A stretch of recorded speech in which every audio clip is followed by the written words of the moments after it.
ಶಾಂತಿ. ದಿನಾಂಕ ಆಗಿದೆ 13/1/2026. ತಂದೆಯ ಶ್ರೀಮತಕ್ಕೆ ಗೌರವ ಕೊಡುವುದು ಎಂದರೆ ಮುರಿಲನ್ನೆಂದು ತಪ್ಪಿಸದಿರುವುದು, ಪ್ರತಿಯೊಂದು ಆಜ್ಞೆಯ ಪಾಲನೆ ಮಾಡುವುದು.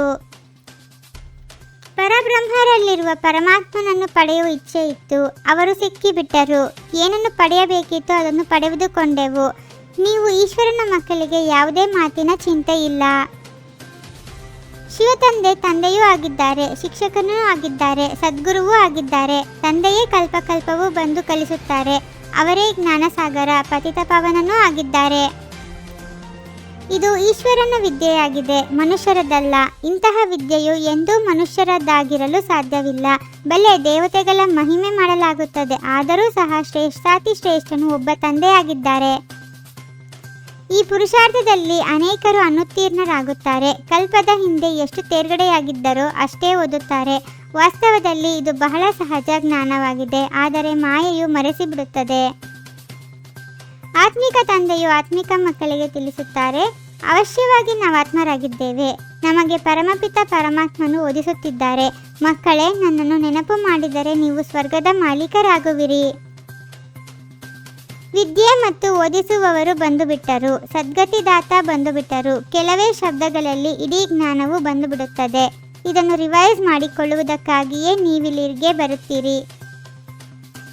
ಮನ್ಮನಾಭವ, ನೆನಪಿನಿಂದ ಏನಾಗುತ್ತದೆ ಎಂಬುದನ್ನು ಸಹ ತಿಳಿದುಕೊಂಡಿದ್ದೀರಿ. ತಂದೆಯೇ ಪತಿತ ಪಾವನನಾಗಿದ್ದಾರೆ, ಅವರನ್ನು ನೆನಪು ಮಾಡುವುದರಿಂದಲೇ ಪಾವನರಾಗುತ್ತೇವೆ. ಎಷ್ಟು ನೆನಪು ಮಾಡುವಿರೋ ಅಷ್ಟು ಪಾವನರಾಗುವಿರಿ. ಕಡಿಮೆ ನೆನಪು ಮಾಡಿದರೆ ಕಡಿಮೆ ಪಾವನರಾಗುವಿರಿ. ಇದು ನೀವು ಮಕ್ಕಳ ಪುರುಷಾರ್ಥವನ್ನು ಅವಲಂಬಿಸಿದೆ. ಅವರು 4 ಧಾಮಗಳನ್ನು ಪ್ರತಿ ಜನ್ಮದಲ್ಲಿ ಯಾತ್ರೆ ಮಾಡುತ್ತಲೇ ಬರುತ್ತಾರೆ. ಇಲ್ಲಂತೂ ಬೇಹದ್ದಿನ ತಂದೆಯು ತಿಳಿಸುತ್ತಾರೆ, ನನ್ನನ್ನು ನೆನಪು ಮಾಡಿದರೆ ನೀವು ಪಾವನರಾಗುವಿರಿ. ತಂದೆಯು ತಿಳಿಸಿದ್ದಾರೆ, ಇದು ಸತ್ಯವಾದ ನೆನಪಿನ ಯಾತ್ರೆಯಾಗಿದೆ. ಆ ಯಾತ್ರೆಗಾಗಿ ಸುತ್ತಾಡಲು ಹೋಗುತ್ತಾರೆ, ಆದರೂ ಸಹ ಹೇಗಿದ್ದವರು ಹಾಗೆಯೇ ಉಳಿದು ಬಿಡುತ್ತಾರೆ. ಭಕ್ತಿ ಮಾರ್ಗದಲ್ಲಂತೂ ಯಾರೂ ಭಗವಂತನೊಂದಿಗೆ ಮಿಲನ ಮಾಡಲು ಸಾಧ್ಯವಿಲ್ಲ. ಸುತ್ತಾಡಿ ಬಂದು ಪುನಃ ಮನೆಯಲ್ಲಿ ಪಂಚವಿಕಾರಗಳಲ್ಲಿ ಸಿಲುಕುತ್ತಾರೆ. ಅವೆಲ್ಲವೂ ಸುಳ್ಳು ಯಾತ್ರೆಗಳಾಗಿವೆ. ನೀವು ಮಕ್ಕಳು ಈಗ ತಿಳಿದುಕೊಂಡಿದ್ದೀರಿ, ಇದು ಪುರುಷೋತ್ತಮ ಸಂಗಮ ಯುಗವಾಗಿದೆ. ಈಗ ತಂದೆಯು ಬಂದಿದ್ದಾರೆ ಎಂಬ ಮಾತನ್ನು ಕೊನೆಗೊಂದು ದಿನ ಎಲ್ಲರೂ ತಿಳಿದುಕೊಳ್ಳುವರು. ನಾವು ಶ್ರೀಮತದಂತೆ ಈ ಭಾರತವನ್ನು ಪುನಃ ಸ್ವರ್ಗವನ್ನಾಗಿ ಮಾಡುತ್ತಿದ್ದೇವೆ. ನೀವು ಭಾರತದ ಹೆಸರನ್ನೇ ತೆಗೆದುಕೊಳ್ಳುತ್ತೀರಿ. ಆ ಸಮಯದಲ್ಲಿ ಮತ್ಯಾವುದೇ ಧರ್ಮವಿರುವುದಿಲ್ಲ. ತಂದೆಯು ಬಂದು ನಿಮಗೆ ಇಡೀ ವೃಕ್ಷದ ಜ್ಞಾನವನ್ನು ತಿಳಿಸುತ್ತಾರೆ, ನಿಮಗೆ ಸ್ಮೃತಿ ತರಿಸುತ್ತಾರೆ. ನೀವೇ ದೇವತೆಗಳಾಗಿದ್ದೀರಿ, ನಂತರ ಕ್ಷತ್ರಿಯ, ವೈಶ್ಯ, ಶೂದ್ರರಾದಿರಿ.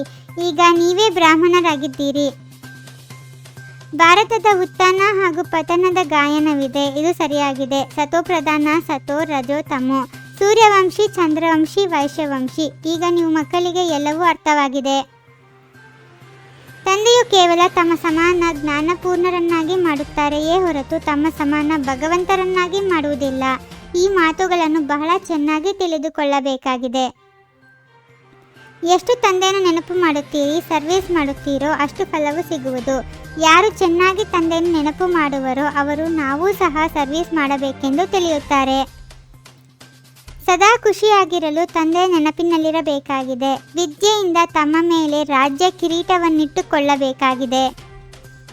ಶ್ರೀಮತದಂತೆ ಭಾರತವನ್ನು ಸ್ವರ್ಗವನ್ನಾಗಿ ಮಾಡುವ ಸೇವೆ ಮಾಡಬೇಕಾಗಿದೆ. ಸದಾ ಶ್ರೀಮತದ ಪ್ರತಿ ಗೌರವ ಕೊಡಬೇಕಾಗಿದೆ. ಶ್ರೇಷ್ಠ ಭಾಗ್ಯದ ಸ್ಮೃತಿಯ ಮೂಲಕ ತಮ್ಮ ಸಮರ್ಥ ಸ್ವರೂಪದಲ್ಲಿ ಇರುವಂತಹ ಸೂರ್ಯವಂಶಿ ಪದವಿಯ ಅಧಿಕಾರಿ ಭವ.